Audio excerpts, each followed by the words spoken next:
It seems to me that people run into two problems with goal setting. One, they don't do it in the first place. And the second problem is that the achievement of this goal is not something that's meaningful to them. If they were to fail to achieve it, it wouldn't be a disaster. They would just shrug it off and move on with their lives. Or if they were to achieve it, it wouldn't be something worth celebrating. And in both those instances, you would really struggle to find success in your life if you aren't motivated by your goals, or even worse, if you don't even have them in the first place. I like to think about this anecdote that Earl Nightingale shared in The Strangest Secret.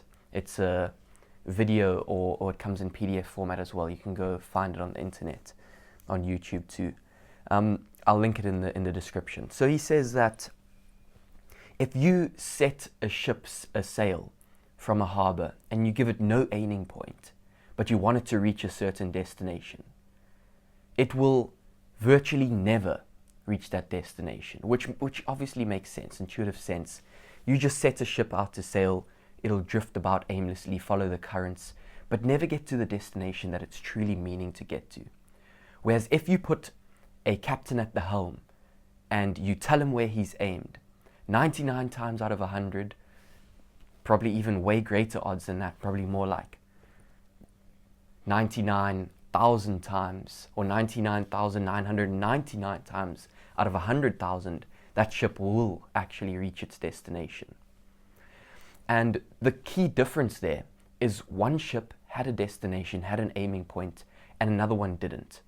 So you, as the vessel for your life, why would you set yourself a sail without an aiming point, without a destination? See where you land yourself up, set yourself adrift. It's a terrible strategy if you want to actually achieve success. Earl Nightingale also talks about success being the progressive realization of a worthy ideal. Now, that presumes that you have a worthy ideal. So if you ever want to be successful in life, you have to be progressively realizing a worthy ideal. But if you don't even have the worthy ideal in the first place, how could you ever be successful? A ship set to drift is not ever moving closer to its final destination because it has no final destination. A human aimless in life can never be successful because they are never intentionally pursuing and progressively realizing something that's worthwhile to them. Which means that in order to be successful, in order to make something of our lives that's worth looking back meaningfully on and that has some sort of a meaningful impact on others, means that we have to have goals in the first place. So hopefully it's clear that goals are extremely important. So let me go into how I think about setting goals. So I think really there's two types of goals. There's vision goals and there are execution goals. So vision goals are inspiring, they are directional, and they're meaningful. They give you some sort of a purpose in life. They aim you in a direction. They don't necessarily help you get there, but they do give you a surefire or a steadfast path that you know you should be on. It sets out the map and it gives you the final aiming point. It allows you to move meaningfully in a particular direction. So a ship that's aiming to get to its final destination, the vision goal is that final destination. So this is us aiming towards it. Now, just having this goal is not necessarily going to help us achieve it. It only keeps us mentally on track. So it gives us an emotional attachment to the goal, and it makes sure that we are invested in a way that we can keep iterating and we can keep using feedback that we get, whether that be positive, something working, we can keep doing that, double down on it, or something is not working, and then we aim to root that up or replace that strategy or whatever it is and fix that problem that we encountered. So this vision goal gives us something to aim at, and we can see when we're moving astray because our thoughts are no longer in alignment with it, our mindset is no longer in alignment with it. Maybe that means that we had the wrong goal initially and we have to re-strategize and replan and think of a new vision. That's fine, but generally it's an indication that if we set some sort of a vision and we're no longer on that trajectory, that something is wrong and we need to reassess the situation. So vision goals are important for long-term direction in your life and for long-term achievement, and when you look back, the vision goal is the things that tend to be the meaningful ones. Okay, so it's important to have some sort of idea, some sort of visualization of your future self or future ideal that you're striving towards. Okay, so that's the first type of goals, and I think they're very important for the reasons I've said. The second type I said was execution goals. So these are goals that help you actually achieve this vision goal. So they are sub-goals. These are goals that need to follow the specific frameworks that everyone talks about, that Cal Newport has talked about, Ali Abdaal's talked about, the infamous SMART goal framework. These are the types of things that fall into your execution goals, things that actually help you realize this ideal. So your vision goal is the ideal, and then your execution goals are what help you progressively realize that ideal. So it's setting checkpoints along the way, and checkpoints that are, if you want to use the SMART framework, that are specific, measurable, achievable. I think R is relevant and T is time, like has some sort of time aspect to the goal. And then this goal is something that, obviously being more specific, you get much better feedback in the short term, and it helps you make more specific improvements. So there's lots of different frameworks. That's not really the point of this video. The point of this video is to encourage you to have goals and to think of your own frameworks that you want to apply to goals, so that you actually have direction in your life and that you can progressively realize an ideal. Okay, now maybe let me just quickly give you the two other frameworks, one from Cal Newport and the other one from Ali Abdaal. So Cal Newport, in Deep Work, he talks about lag versus lead goals, or lag versus lead outcomes. And basically what he means by this is a lag outcome is looking, he uses the example of publishing papers because he's an academic researcher. I think it's Georgetown University for computer science. So he says that he looks at, in terms of lag goals, which is not the ideal way to look at goals, is number of papers that he can publish in a year. That would be a lag goal.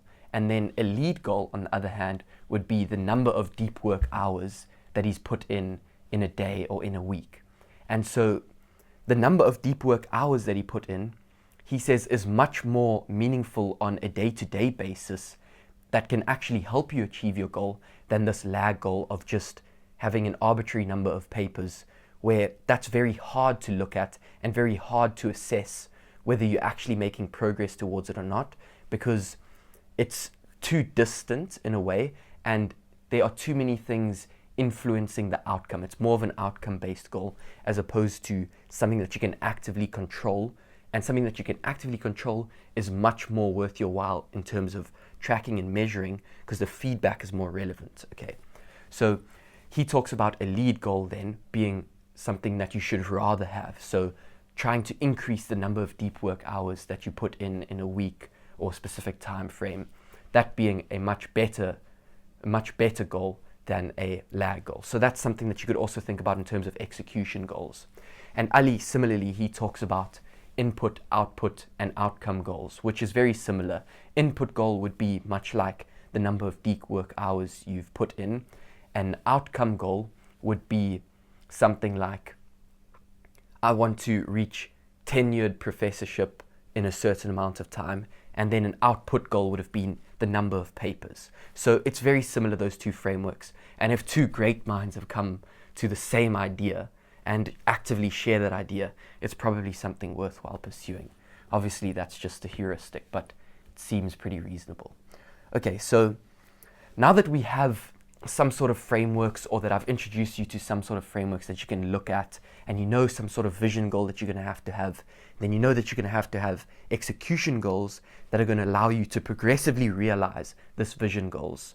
Now, another thing I want to tell you, to make sure that you don't maybe overdo it now, going from a place of too few goals or goals that weren't meaningful to you, to now not over planning and having too many goals and then not keeping track of anything. I want you to have a mindset of scarcity and be more thoughtful with the setting of your goals, so that you have goals that truly do mean a lot to you. And so if you were to go out and plan like a certain number of goals, 10 goals, write down 10 goals quickly on a page in terms of vision goals, and 10 exit. So first do the vision goals, and then you could do for each one 10 execution goals. But first, do this 10 vision goal list, and then look at it and try and rank them.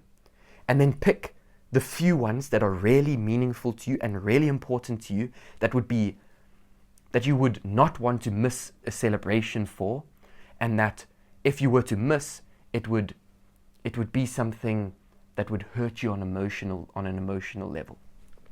Those vision goals, keep them. Now, for each of those vision goals, set about 10 of the execution goals following Cal Newport's framework, the SMART framework, or Ali Abdaal's framework. Set some goals there, and then try and figure out from that list which goals are more pertinent, which goals are going to yield the highest net positive outcome for a given unit of input, however you want to think about it, and then pick the best ones of those. And now you have a goal framework that is not too vast, so that the excess goals that are not as meaningful to you detract from the goals that are actually important. You don't want to be distracted in the pursuit of the goals that you find to be, or you deem to be, really important to you. So you want those goals to be at the forefront. So you have to have some sort of scarcity here, so that you can truly idolize certain goals or put goals on pedestals, because at the end of the day, you don't want to have so many goals that you might as well be drifting and things pulling you in different directions. That's also pointless. Okay, so have scarcity in your goals and be thoughtful in choosing the goals using these frameworks. Now, your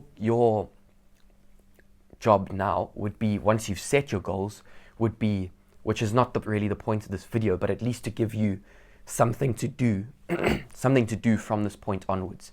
It would be first to plan and strategize, so that you can have some plan of attack, map out your route, so that your ship can end up at its final destination. So strategize this thing, envision possible problems and solutions, viable solutions in advance, so that you can avoid certain things. Strategize, all these types of things that increase your odds of success in the pursuit of this goal. So have a plan and have a strategy, and now with that plan and strategy, create systems that actually aid the execution of this strategy. So I'll give you an example. Let's say, obviously me being a student, I might set a vision goal of being the top student, or of having a certain mark, or whatever it is. And then I have execution goals of, I want to put in a number of hours of work every week, and I want to increase that number steadily. That's my goal. Let's say I want to exceed a certain number of deep work hours. Okay, then I've created a plan. I know that I'm going to spend this much time doing this. These subjects should take most of my attention, and I have some sort of a strategy going forward. Now I need a system to aid my execution. Now, a system that I would use is some sort of time blocking system, or some sort of tracking system, so that I can get feedback, timely feedback, so that I can improve on my previous week, so that the next week can be better, and I can constantly make iterations and adjustments so that I can improve. So this system will aid my execution, so that I can move away from relying on discipline and willpower, even though those are things that I also want to use as much as they can offer me. But I recognize the shortcomings of discipline and willpower. And so I'm going to systemize so that I can aid the execution. And then once I've systemized, I also need to look at some sort of reflection, some sort of process where I can iterate effectively. So those are things like tracking, where I'll track maybe now the deep work number of hours, and I'll have a system where that's easy enough to do that I will actually do it, but also detailed enough where I can extract meaningful information so that I can improve. Okay, so yeah, I'm not sure if there's anything else I'd want to say, but I hope this video has helped you. And if there's anything you take away from this, it is to actually have goals that are meaningful to you, that hit you on an emotional level. Something that is so worthwhile pursuing that one day, if you were to not pursue it, it would hurt. Or if you were to pursue it, it would be something worth celebrating.